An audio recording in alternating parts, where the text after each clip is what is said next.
구독자 여러분 안녕하십니까. 지금 미국은 보이지 않는 두 가지 전쟁 중입니다. 하나는 디폴트 선언을 하게 되면 어쩌나 하는 우려로 인해서 이 금융기관에 실제로 이 워룸이라는 이름의 전시 대비 룸까지 만들어졌고요. 또 하나는 국경에서 몰려들 이 멕시코 사람들을 막기 위한 마치 전시 같은 군병력까지 동원된 그런 상태를 갖고 있습니다. 이런 가운데 이제 코로나19 공중보건 비상사태가 어제자로 공식 종료됐잖아요.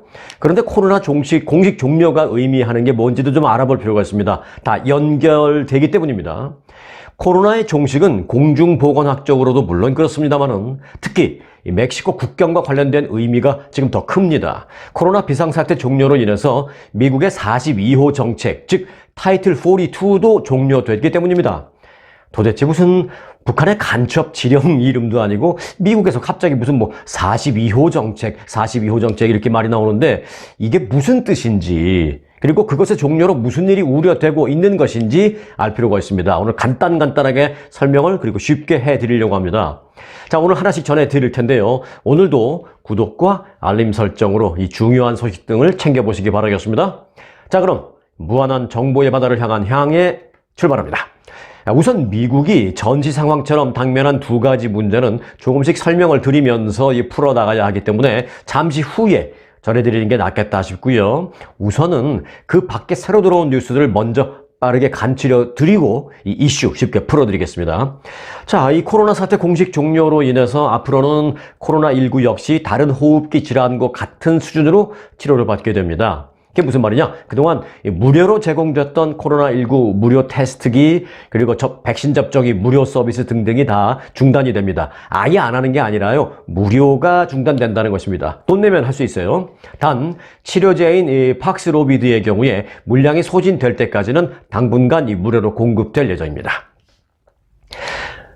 요즘 미주 한인들의 한국행이 급증하고 있다라는 보도 이미 해드린 바 있는데요. 이런 가운데 아시아나 항공 기내식에서 이물질이 나와서 승객 치아가 손상되는 사건이 발생했다고 합니다. 이 항공업계에 따르면 미주 한인 A씨는 지난달 16일 하와이 호놀룰루발 인천행 아시아나 항공 여객기에 탑승한 뒤에 기내식으로 제공된 비빔밥을 먹다가 치아 3개가 손상됐다고 말했습니다. 치아 2개는 수직으로 금이 가는 소위 말해서 이제 수직 파절이 됐다고 하고요. 다른 1개는 치아의 겉을 싸고 있는 에나멜이 손상됐다라는 진단을 받았다고 합니다. 그렇게 이 A씨라는 그 승객은 전했습니다. 이 A씨는 비빔밥 나물 위에 커피잔의 파편으로 추정되는 이물질이 있었다라면서 처음에 밥을 받았을 때 자세히 보지 못하고 무의식적으로 밥과 재료를 비벼 먹다가 우지직 하는 소리가 나서 놀라서 뱉어보니까 파편이 있었다고 주장했습니다. A씨는 사고 직후 아시아나 항공이 항의하고 보상을 요구했습니다. 이에 아시아나 항공은 4월과 5월 이 2달치 치료비는 보상할 수 있지만 그 이후 치료에 대해서는 보상이 어렵다라는 입장을 밝혔다고 합니다. 이 A씨는 치아는 원상복구도 되지 않는 것으로 알고 있다. 그리고 이제 손상이 더 추가로 진행될 가능성이 있기 때문에 어떤 경우에는 치아를 뽑고 임플란트까지 갈 수 있다라고 하면서 이 기내식을 먹고 치아에 금이 간 게 사실이고 또 금이 간 걸로 인해서 궁극적으로는 뽑아야 될지도 모르는 사실도 있을 수 있고 이렇게 인과관계가 있는데 그 인과관계의 시발점에 그런 피해를 받았다라면서 최종적인 치료까지 보상하지 않고 그저 딱 2달간만 보상해 주겠다고 하는데 불만이다라고 말하고 있습니다. 이에 대해서 아시아나 항공 측은 이렇게 말합니다. 즉각적인 치아 진료에 대해서는 전액 보상할 방침이지만 손님이 요구하는 그 미래에 추가로 발생할 그런 가능성이 있는 치료비에 대해서는 인과관계 증명 등이 사실상 어려워서 보상이 어렵습니다. 라면서 이물질 발견 경위는 자체 조사 중이다 라고 설명했습니다. 자, 비행기 실내 아주 좋고 또 이렇게 기내식 나오면 예뻐 보이기도 하고 또 깨끗해 보이기도 하고 맛있어 보이기도 하고 그러는데 또 이제 실제로 뭐 비행기에 있다 보면 배도 고프고요. 그래서 이제 자세히 안 보고 막 비벼 먹을 수 있죠. 거기다가 이제 비빔밥 받으면 위에다가 빨간색 고추장 막 뿌리면 사실 뭐 볼 수도 없죠. 그냥 비비기 바쁜데요. 사실 이런 일이 있을 수도 있다고 봅니다. 그러니까 뭐 비빔밥을 드시던 또 뭐 다른 어떤 음식을 드시던 아무리 비행기를 하더라도 조금 처음에 좀 찬찬히 좀 보고 그리고 나서 식사하시는 게 어떨까 싶기도 합니다. 보상 받으면 뭐합니까? 피해를 입으면 일단 힘들죠. 자, 캘리포니아주가 높은 세율을 피해서 다른 주로 이주하는 주민들로 인해서 지난 2년간 470억 달러의 세 수입을 잃은 것으로 나타났습니다. 결국 올게 왔네요. 뉴욕주도 마찬가지입니다. 이 캘리포니아주와 상황이 비슷했습니다. 국세청 IRS 데이터에 따르면 캘리포니아는 이 납세자의 이주로 인해서 지난 2020년 180억 달러에 이어서 2021년에는 290억 달러의 세 수입 손실을 보고 있습니다. 뉴욕주는 2020년 200억 달러에 이어서 2021년 250억 달러의 손실을 보았다고 밝혔습니다. 이 캘리포니아에서 타주로의 그 이주는요, 사실 지금 상당히 심각한 상황입니다. 2020년 4월부터 2022년 7월 사이 캘리포니아주의 인구가 50만 명 이상 감소했습니다.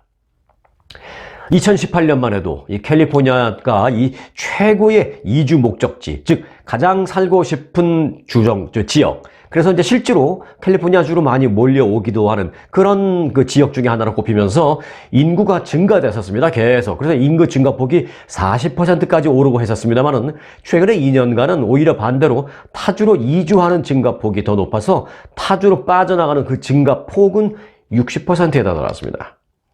여기에는 잘 아시다시피 이 주정부 인컴 텍스도 한 몫을 하고 있습니다. 캘리포니아의 그 13.3%라는 주정부 인컴 텍스율은 전국에서 가장 높습니다. 또 여기에 최대 37%의 연방 세금을 추가하면 번 돈의 거의 절반가량을 세금으로 내고 물가까지 아주 비싸니까 캘리포니아에서 삶을 꾸리기가 쉽지 않은 것 사실입니다. 캘리포니아와 뉴욕 주민들이 옮겨간 곳은 그러면 어디냐? 뭐 플로리다, 텍사스, 네바다 뭐 이런 건데요. 플로리다와 텍사스 같이 세금이 낮은 주로 이제 많이 갔습니다. 낮은 게 아니라 아예 개인 인컴 텍스는 없는 주정부도 사실 많죠. 뭐 테네시도 그렇고, 네바다도 그렇고, 플로리다도 그렇고. 이는 이제 세금이 높은 주에서 세금 부담이 적은 주로의 이동이 그 주정부의 세 수입 손실에 직접적인 영향을 미쳤다라는 것입니다. 그러니까 이제 캘리포니아주에서 빠져나간 주민들이 간 곳은 그럼 어디냐? 앞서 제가 잠깐 언급했듯이 그런 곳입니다. 주로 플로리다, 텍사스, 네바다, 뭐 테네시주도 좀 있고요. 그런 주정부인데 이런 주정부는 주정부의 인컴 텍스는 없습니다. 뭐 인컴 텍스가 아예 없는 건 아니고요. 연방은 내야죠. 근데 이제 주정부가 받는 인컴 텍스가 없습니다. 이게 이제 캘리포니아주만 해도 13.3%라는 거 아닙니까? 실제로 플로리다 주는요, 2021년 12만 8천 가구가 유입됐고, 또 390억 달러 이상의 세수입 증가를 봤다고 합니다. 꼭 인컴텍스 수입이 아니더라도 인구가 늘어나면 거기서 발생하는 부가적인 세수입 발생은 또 얼마든지 가능하기 때문에 이들 주는 요즘 아주 표정 관리하고 있다고 합니다. 이들 주는 표정 관리해야 하고요. 반면에 캘리포니아주는 인구 이탈 방지를 위해 어떤 형태로든 주민 관리를 좀 해야 할 것 같다라는 생각이 듭니다. 네, 미국의 올해 1분기 주택가격 좀 보겠습니다. 지난 10년 새 가장 광범위한 지역에서 주택가격 하락한 것으로 조사되었습니다. 조사 대상 221개 대도시 지역 가운데 31% 지역에서 주택가격이 지난해에 비해서 하락했습니다. 부동산 호황기에는 집값이 미국 전역에서 상승을 하죠, 일반적으로. 하지만 이제 현재 주택시장은 좀 이상합니다. 중서부와 남부 그리고 북동부 지역에서는 강세를 보이고 있는 반면에 특히 서부 지역에서는 약세를 면치 못하는 등 사실 미국의 주택시장이 양분되어 있습니다. 특히 이제 한국 분들이 많이 사시는 캘리포니아주, 텍사스주, 그리고 아이다호주 등 8개 주가 포함된 이 서부 산악지대, 마운튼 웨스트라고 하는데요. 이 마운튼 웨스트 지역의 약세가 두드러지고 있습니다. 예를 들어서 샌프란시스코의 기존 단독주택 중간값은 지난해 같은 기간보다 무려 14.5%가 하락했고요. 샌호세는 13.7% 하락했습니다.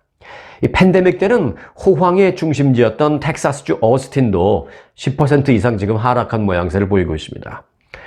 하지만 신규 주택을 현재 많이 짓지 못하고 있습니다. 노동 인건비도 비싸고 자재값도 비싸고, 자재가 뭐 미국 자재도 있습니다만 상당 부분은 메이드 인 차이나인데 중국에서 오고 그러는데, 언제부턴가 이제 중국과의 여러 가지 문제 때문에 중국 자재가 많이 못 오고, 또 기다리는데 너무 오래 걸리고 이래서 자재의 문제도 있고 가격도 올랐고, 그리고 지금 최근에 팬데믹 이후에 일할 사람이 없어서 인건비도 많이 올랐습니다. 그러니까 집 짓는 게 지금 타산이 안 맞는 거예요. 그러니까 건설사들이 집도 많이 안 져요. 그래서 신규 주택을 현재 많이 짓지 못하고 있기 때문에 말하자면 주택 재고가 지금 충분하지 않은 상태입니다. 그래서 이런 점을 감안한다면 주택 가격의 하락은 오래 가지는 않을 것 같다.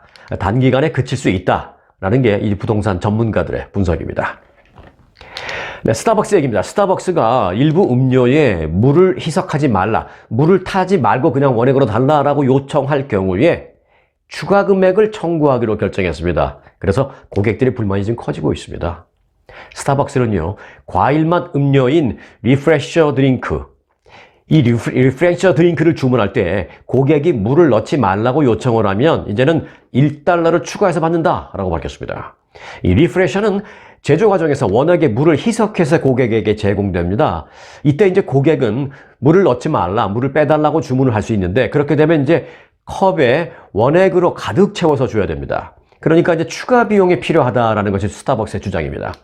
그러나 이제 이 때문에 다수의 고객은 스타벅스가 기업 이익만을 쫓아서 가격을 계속 인상하고 있고 또 너무 잦은 정책 변경으로 인해서 고객들이 헷갈리는 경우가 너무 많다라고 불만을 표시하고 있습니다.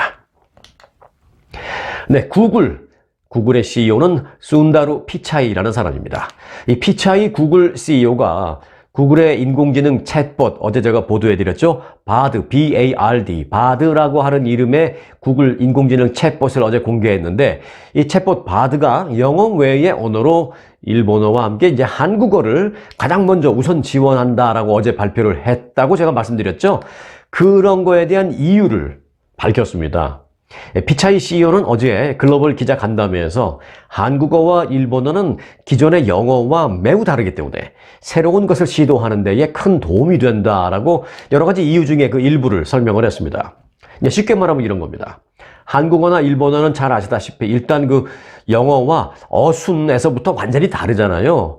그리고 특히 이제 뭐 스페니쉬 등 유럽의 여러 나라 언어들은 뭐 말은 많이 다른 것 같아도 또 특정 부분은 상당히 비슷한 것도 많고 또 라틴어에서 다 이제 어원이 된 거니까 그래서 이제 스페니쉬나 뭐 독일어, 이태리 말 다 영어와 그 어원이나 뭐 여러 가지 면에서 비슷한 점이 많이 있는데 이에 반해 한국어는 영어와 전혀 별개의 언어이기 때문에 그런 면에서 의미가 있다는 것입니다.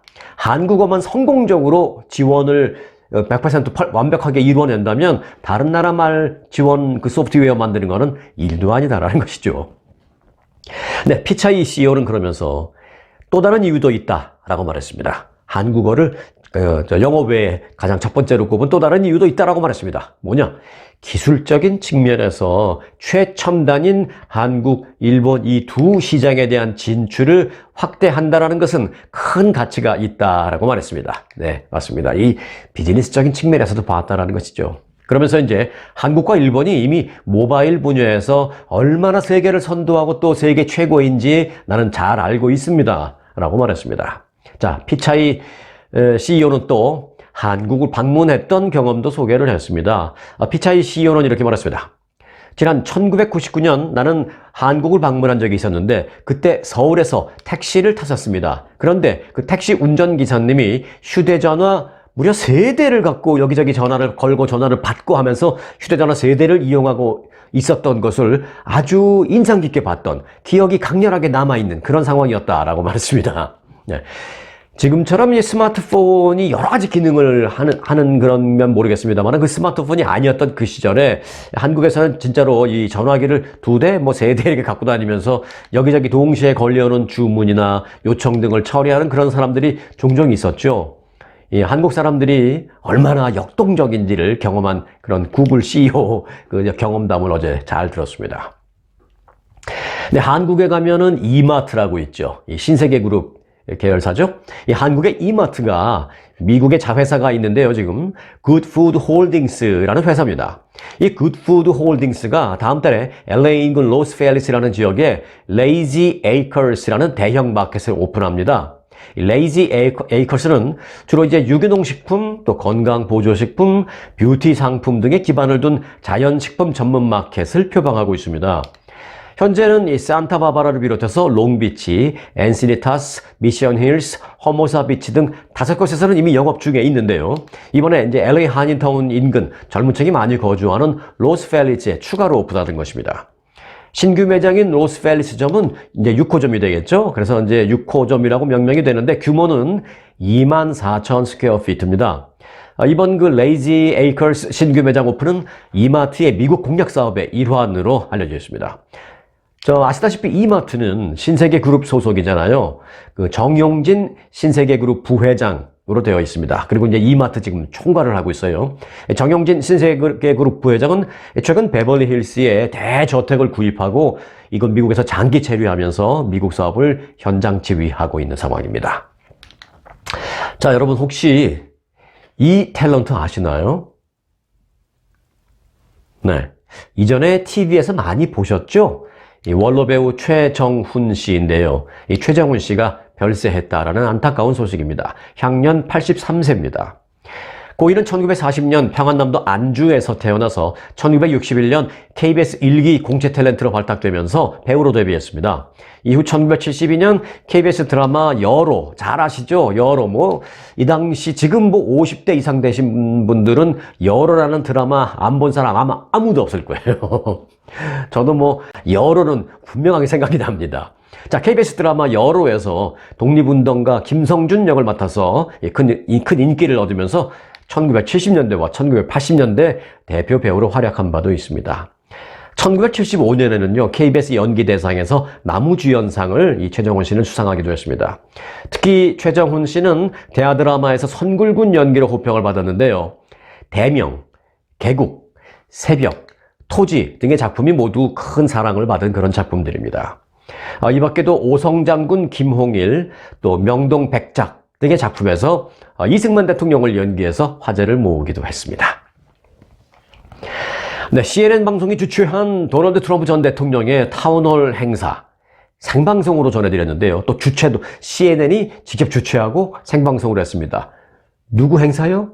네, 도널드 트럼프. CNN은 대표적인 미국의 진보적인 언론이잖아요. 그런데 대표적인 보수 인사인 트럼프 전 대통령의 행사를 생중계한 거예요. 상당히 이례적인 일이긴 합니다. 이 행사가 300만 명 이상의 시청을 하면서 시청률 면에서 큰 성과를 낸 것으로 나타났습니다. 시청률 조사업체 닐슨에 따르면 CNN이 지난 10일 저녁 8시 뉴햄프셔주에서 방송한 트럼프 전 대통령의 타운홀 행사를 생중계했는데 310만 명이 시청한 것으로 조사되었습니다.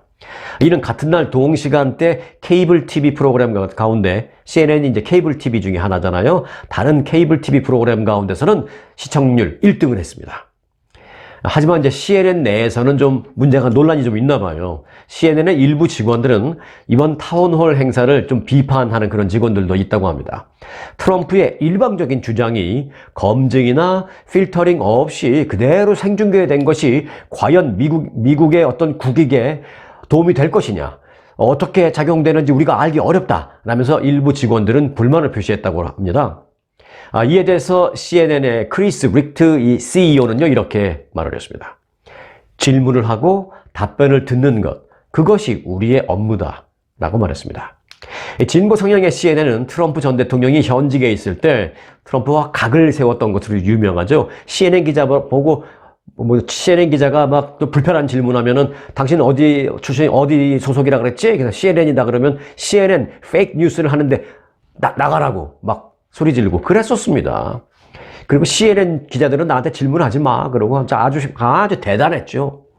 그렇게 맞서서 트럼프는 CNN을 강도 높게 비판하고 또 CNN은 트럼프를 강도 높게 비판하고 하는 등 양측은 그동안 매우 불편한 관계를 갖고 있었습니다.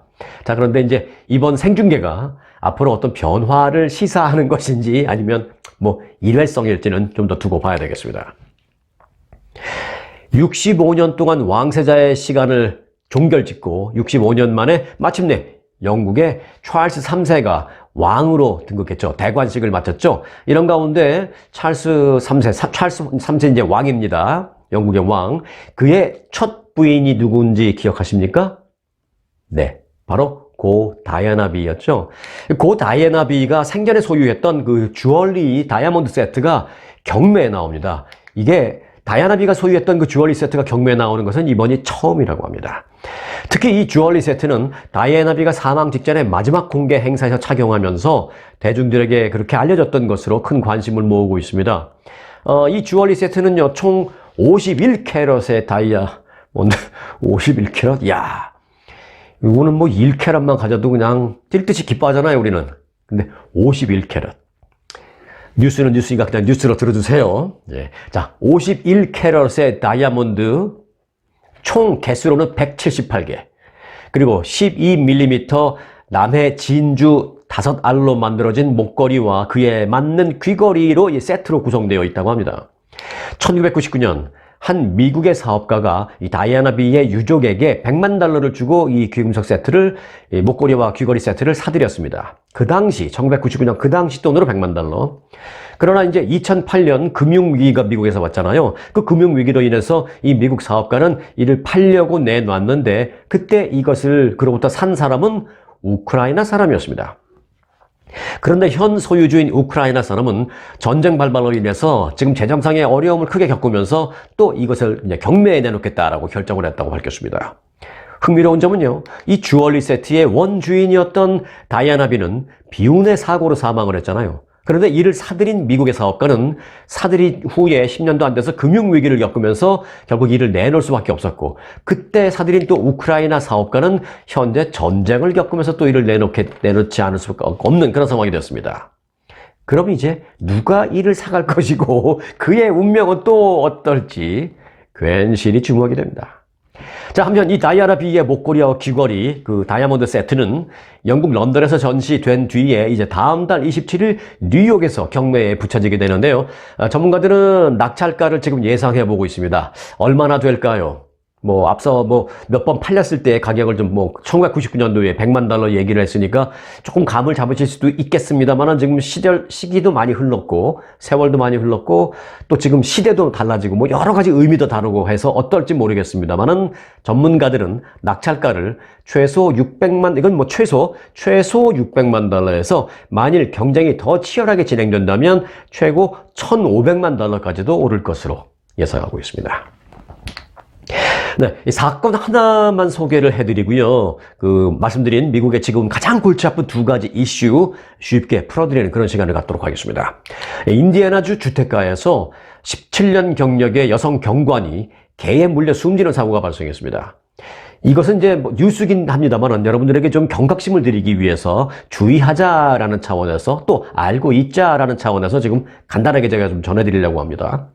인디애나주 마리언 카운티 셰리프국 소속의 타미카 화이트라는 경관은요, 지난 9일 저녁 인디애나폴리스 자택에서 8살 아들과 함께 맹견의 공격을 받았습니다.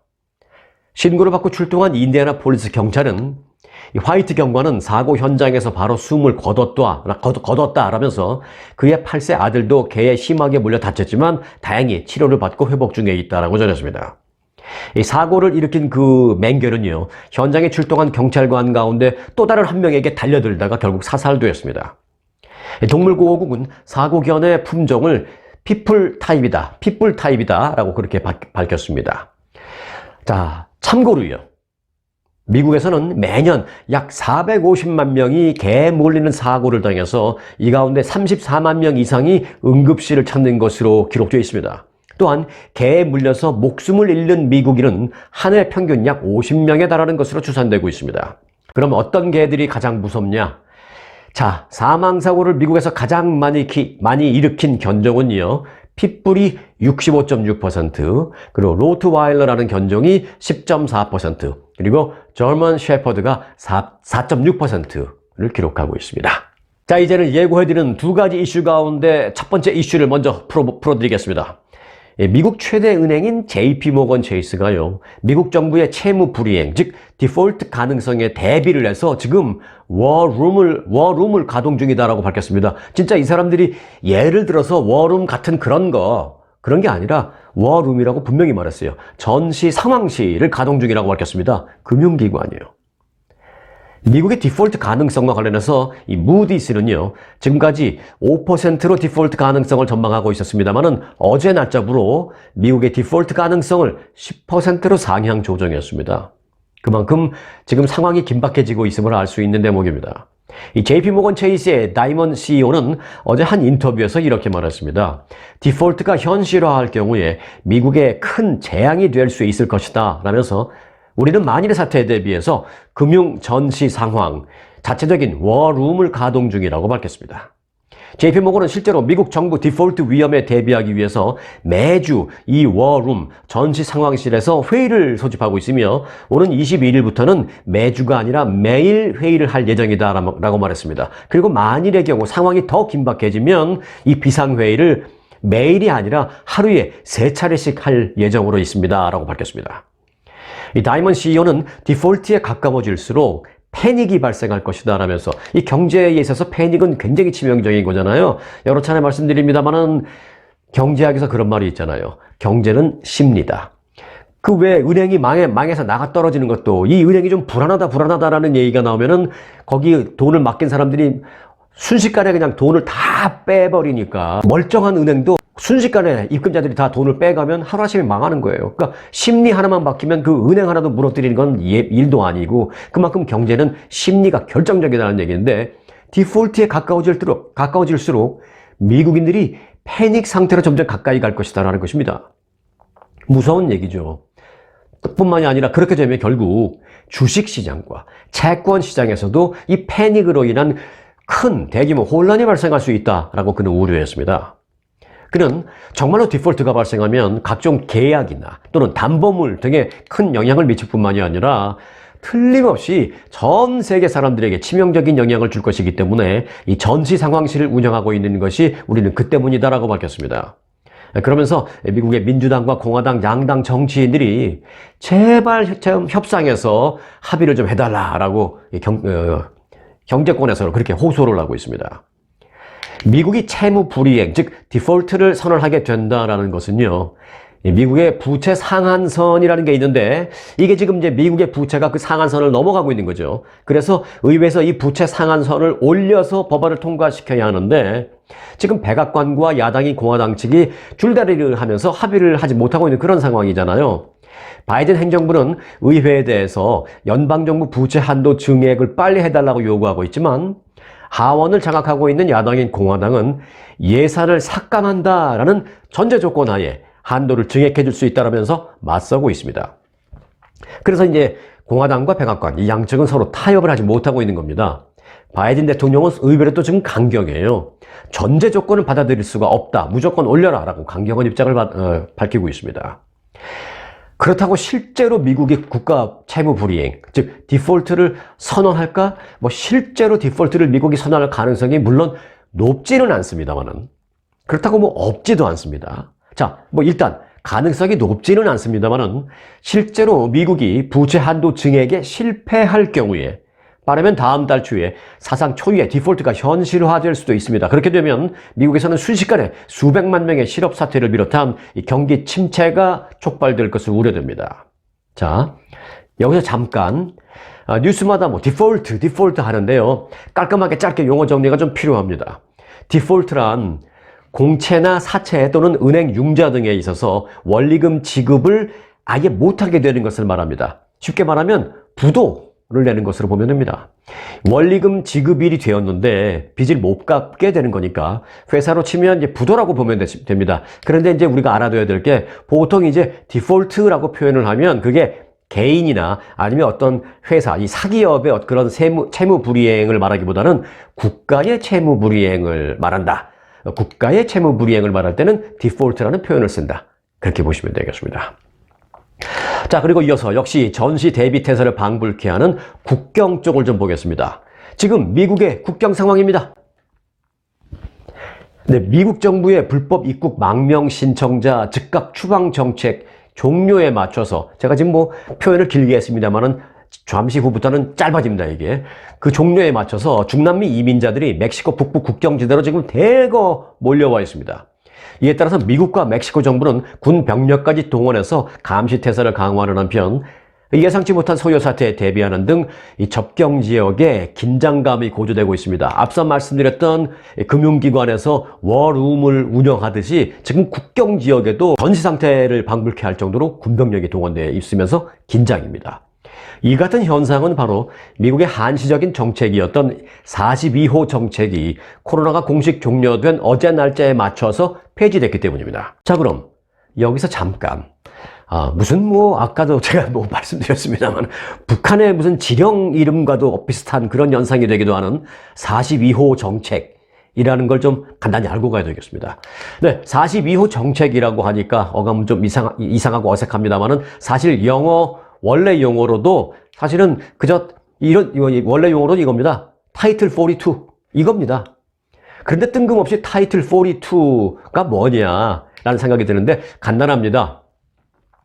미국에서는요, 지난 1944년 Public Health Service Act라고 해서 공공안전보건 서비스 법안 이런 게 생겼습니다. 1944년. 연방정부가 어떠한 이유로든 국민의 건강과 안전에 어떤 긴박한 상황이 발생했다라고 판단될 때 기존의 법령을 한시적으로 바꿀 수 있는 그런 법안입니다. 이 타이틀 42라는 것이.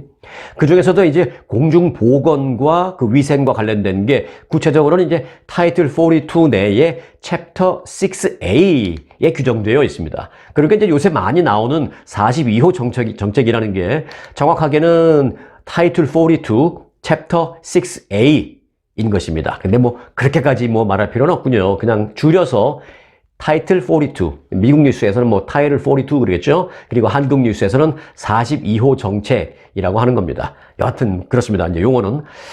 그렇게 한시적으로 법령을 바꿀 수 있는 법안, 이 타이틀 42에 근거해서 이 팬데믹 기간 동안 미국에서는 멕시코에서 불법으로 넘어오는 사람들을 심사할 필요도 없이 곧바로 추방시킬 수 있는 근거를 마련할 수 있게 됐고, 그래서 그동안 그렇게 기존에 만들어져 있는 법령과는 상관없이 그냥 심사고 인터뷰고 재판이고 다 필요 없이 바로바로 추방시킨 겁니다. 한시적으로 법을 바꿀 수 있는 근거가 있었으니까요. 팬데믹 때문에. 그래서 그동안 그렇게 해왔는데 이게 이제 어제부터 팬데믹이 공식 종료되니까 그 타이틀 42도 공식 종료된 겁니다.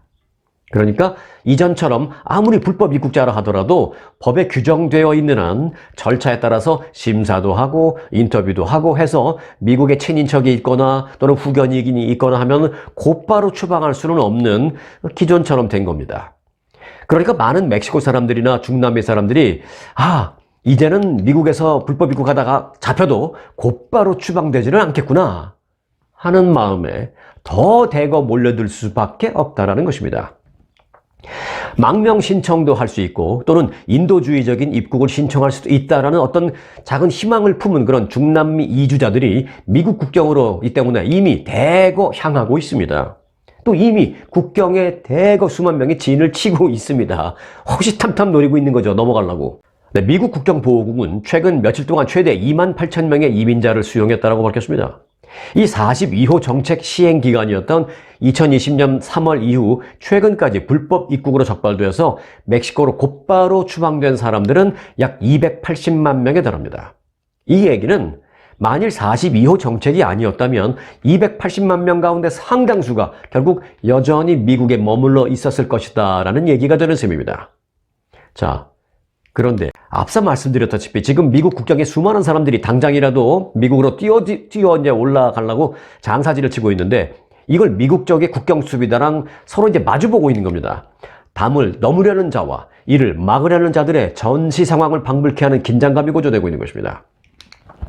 하늘에서 찍은 사진을 보면 설명 안 해줘도 어느 쪽이 미국이고 어느 쪽이 멕시코 쪽인지 금방 알 수 있을 정도로 양측은 확연히 다른 모양입니다. 그런데 또 아무리 이렇게 긴장감이 감돌고 있다고 하더라도 어떻습니까? 배고프면 먹어야 할 것 아닙니까? 이들이 허허벌판 국경 근처 허허벌판에 이렇게 있는데 과연 이들은 뭐 먹고 사는지, 물론 거기서 가져온 식기류로 나무를 떼서 뭘 해먹기도 하는데요. 여기서 이제 웃지 못할 광경이 여기서 벌어집니다. 그런데 이제 멕시코 쪽 사람들 가운데 일부는 갖고 있는 돈이 좀 여유가 있어서 그런지 미국 쪽 피자 가게에 전화를 걸어서 왜 있잖아요. 이제 미국 전화가 멕시코에서도 지금 터지고 멕시코 핸드폰이 미국에서 터지니까요. 미국 쪽에 있는 피자 가게에 전화를 걸어서 이 멕시코 사람들이 국경과 가까운 곳에 있는 미국 피자 가게에 전화로 피자를 주문해 먹는 웃지 못할 광경도 벌어지고 있습니다. 여러분들이 계신 데가 미국이고, 제가 멕시코 쪽에 있다면 국경 장벽이 이런데 여기서 전화 걸어서 국경 장벽 그 틈새로 피자를 받아 먹는 거예요. 멕시코에서 미국 피자를 시켜 먹는 거예요. 더 흥미로운 점은 이들이 국경 장벽 뒤쪽, 그러니까 이제 멕시코 땅 쪽에서 피자를 시킨 거기는 한데요. 사실 무슨 뭐 호텔에 룸 넘버가 있는 것도 아니고, 또 이들이 번호로 정해진 어떤 특정 자리에 딱 정해진 곳에 앉아 있는 것도 아니고 하니까 주문할 때 그저 국경 쪽으로 갖다 달라, 그리고 내 이름은 뭐다, 계산은 현금으로 할 거다 정도만 말하고 주문하는 거 아니겠습니까? 그러니까 피자 배달부가 오토바이 타고 피자를 갖고 와서 이 사람이 어디에 있는지 정확하게 모르니까 주문한 그 멕시코인의 이름을 크게 불러서 국경 근처에서 찾고 있습니다. 미국 쪽에서 멕시코 쪽을 향해서. 왜 있잖아요, 한국에서도 한강에서 이제 앉아서 이렇게 쉴 때, 한강 그 모래사장 같은 데 이제 쉬면서 치킨이나 짜장면 같은 거 주문하고 받아먹고 하는 일 많잖아요. 그때 이제 배달원이 근처에 와서 치킨 시키신 분, 짜장면 시키신 분, 이러고 크게 불러서 배달을 완료하곤 하는 일 많이 있잖아요. 여기도 마찬가지입니다. 일종의 피자 시키신 분 하고 배달원이 크게 부르면 국경 건너편 멕시코 땅에서, 장벽 뒤쪽에 있는 땅에서 여기요 하면서 배달원을 불러서 피자를 받고 현금 결제를 합니다. 이들은 때로는 멕시코 돈을 내기도 하고요. 또 일부는 어떻게 갖고 있는지 모르겠습니다만 미국 달러로 결제하기도 합니다. 그래서 지금 연방정부가 대거 몰려들 이 불법 입국자들을 막기 위한 초긴장 상태에 빠져있는 것과는 별개로 이 국경 인근의 피자집들은 때 아닌 특수를 누리고 있다는 웃지 못할 상황도 벌어지고 있습니다. 자, 다시 뉴스로 돌아가서요, 정리를 하고 마치겠습니다. 상황이 이렇죠. 미국 정치권이 발빠르게 움직이고 있습니다. 공화당이 주도하는 연방 하원은 어제 멕시코와 맞닿은 남서쪽 국경 보안을 강화하는 내용의 법안을 처리했습니다. 쉽게 말하면 이런 겁니다. 남서쪽의 국경 보안을 더욱 강화하는 것은 물론이지만 망명 신청의 경우에 국경을 넘기 전에 망명 신청을 해야 심사를 받을 수 있도록 하는 내용도 포함시켰고요. 또 망명 신청을 했다고 하더라도 그 절차가 진행되는 동안 멕시코에 거기 가만히 있어. 미국에서 여기 체류하는 게 아니라 멕시코 쪽에 그대로 대기하면서 신청 결과를 기다리게 하도록 이렇게 법안을 바꾸는 걸 연방 하원에서 지금 통과시켰습니다. 발빠르게. 또 더불어서 불법 입국을 막기 위한 국경에 역시 장벽 건설을 다시 시작하도록 명시했습니다. 42호 정책 타이틀 42가 종료된 첫날 오늘입니다. 그리고 이 미국이 과연 디폴트를 선언하는 충격적인 상황이 발생할지를 가늠하게 될 시기는 이달 말입니다. 자, 지금 미국은요, 오늘부터 매우 중요한 시기를 맞고 있습니다. 미국은 물론 전 세계 경제와도 결정적으로 연결되어 있는 이 같은 소식들 오늘부터 이제 중요한데 빠뜨리지 않고 챙기시려면요, 바로 구독과 알림 설정을 해 놓으시기를 바라겠습니다. 자, 벌써 주말이네요. 누군가가 그러더라고요. 하루는 느려도 일주일은 빠르다 라고요. 네. 자, 벌써 다가온 주말 편안하게 잘 쉬시면서 보내시기를 바라면서 저는 오늘 영상 여기서 마칩니다. 고맙습니다.